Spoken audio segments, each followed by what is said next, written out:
Yo desde muy pequeño, desde que era niño, era muy aficionado a leer, Ok.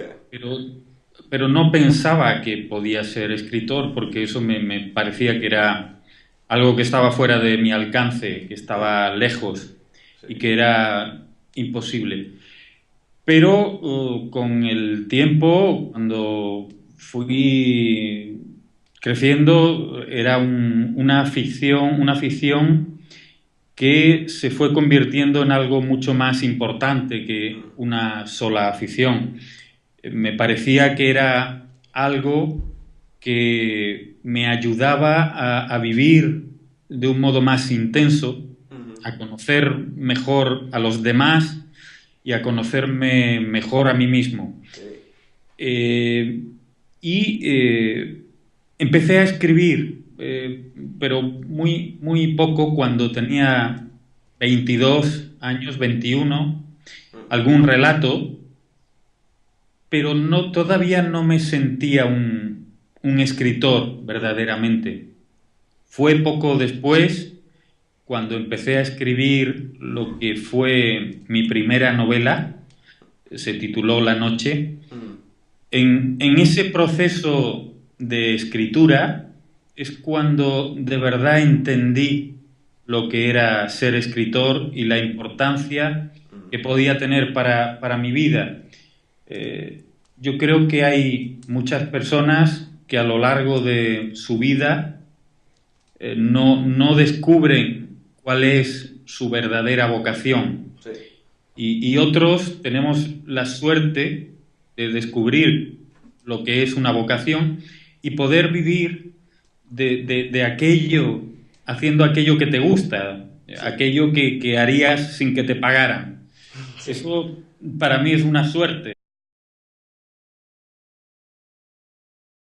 Yo no tengo lo que algunos autores llaman su padre literario, Mm, un referente a partir del cual te sirve de guía, sino que yo me iba, en aquella época, me iba alimentando de autores que me interesaban mucho, pero que eran muy distintos entre sí.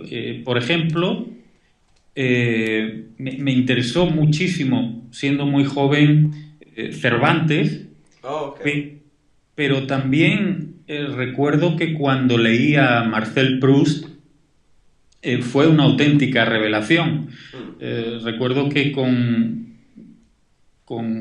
24 o 25 años, durante todo un verano, leí En busca del tiempo perdido de Marcel Proust. mm, Todo, sabéis, son como 3.000 4.000 páginas. Y para mí fue tremendamente importante la lectura de Marcel Proust. Recuerdo también que fue muy importante las primeras lecturas que hice de William Faulkner, por ejemplo. Y como veis, o Albert Camus, y como veis, son autores muy diferentes entre sí, pero me iban descubriendo mundos nuevos y sobre todo formas nuevas de contar, de relatar, de escribir.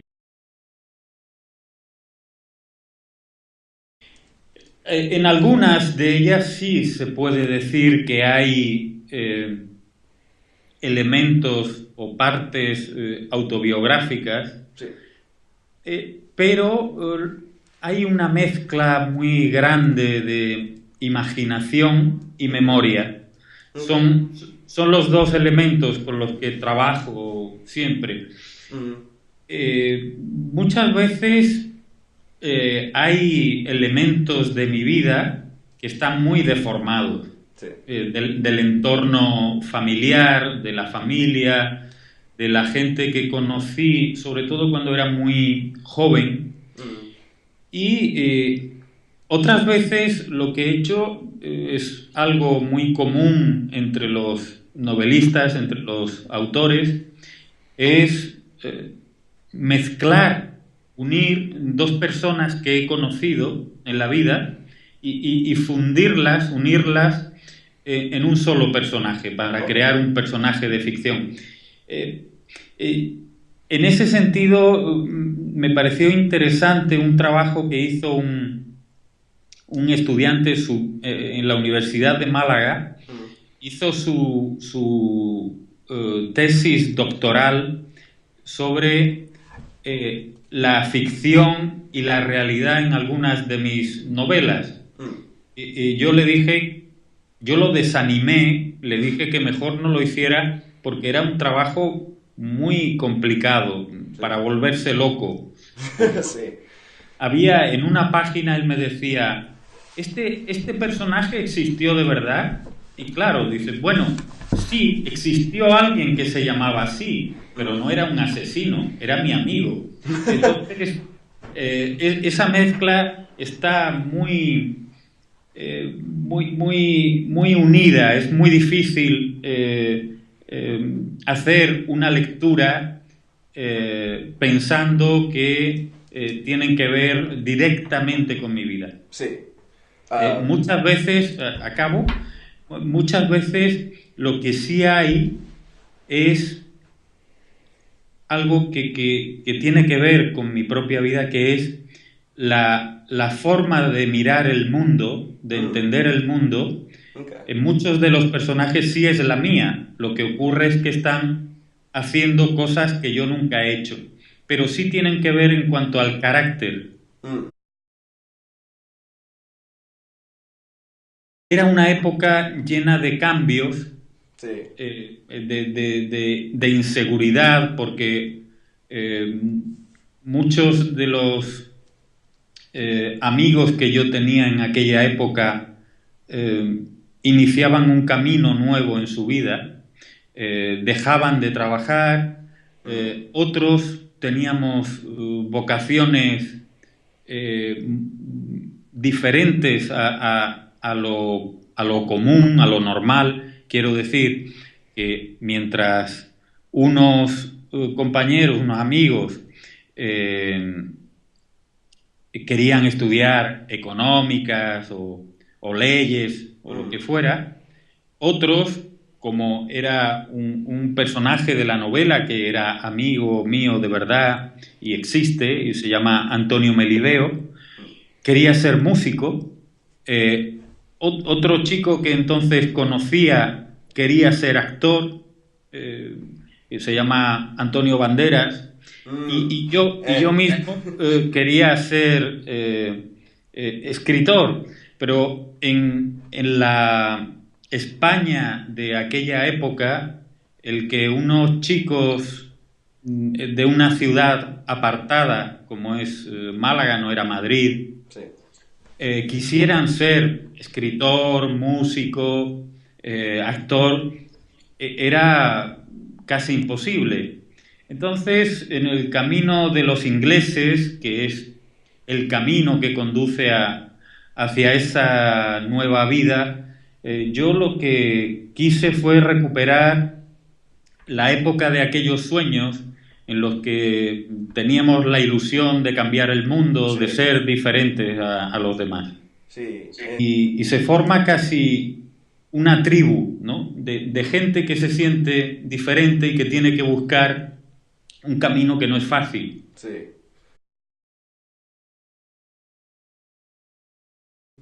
Por un lado estaba exactamente la pérdida de la inocencia que se produce en esa edad, y también el descubrimiento real del mundo, cómo funcionan las claves de la sociedad, de las personas, cómo los buenos sueños se corrompen, se estropean. Sí. Y esa época de transición la he utilizado efectivamente en muchas de mis obras.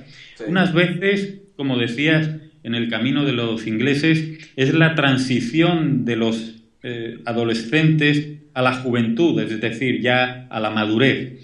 Sí. Pero en Las puertas del infierno es el paso anterior, es el paso de la niñez, de la infancia, a la adolescencia, cuando se están descubriendo muchas cosas, la violencia, el sexo, el egoísmo.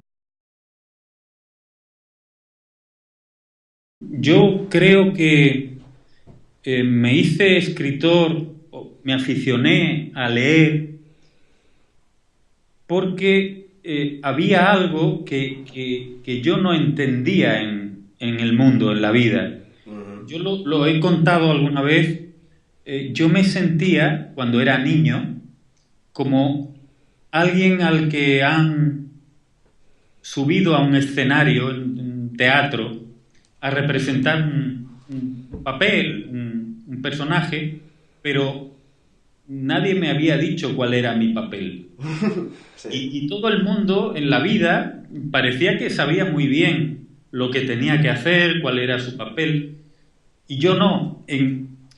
Es decir, era una especie de inadaptado que no conocía el sentido de la vida. Y cuando yo leía un libro, al principio pensaba que era un refugio donde yo me sentía seguro, sí, y que me apartaba del mundo. Luego me di cuenta de que era exactamente el camino contrario. Es decir, que los libros me llevaban al centro del mundo, sí, porque me llevaban a la esencia del ser humano y a la búsqueda de una identidad. Sí.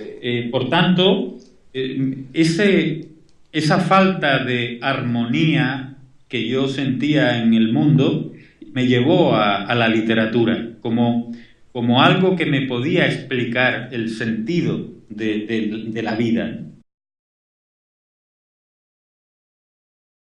Descubrí la importancia que para mí tenía la literatura cuando escribía mi primera novela, porque durante aquellos meses yo supe cuál era mi lugar en el mundo. Mi lugar en el mundo era intentar contarlo, intentar investigar, intentar profundizar un poco en el ser humano.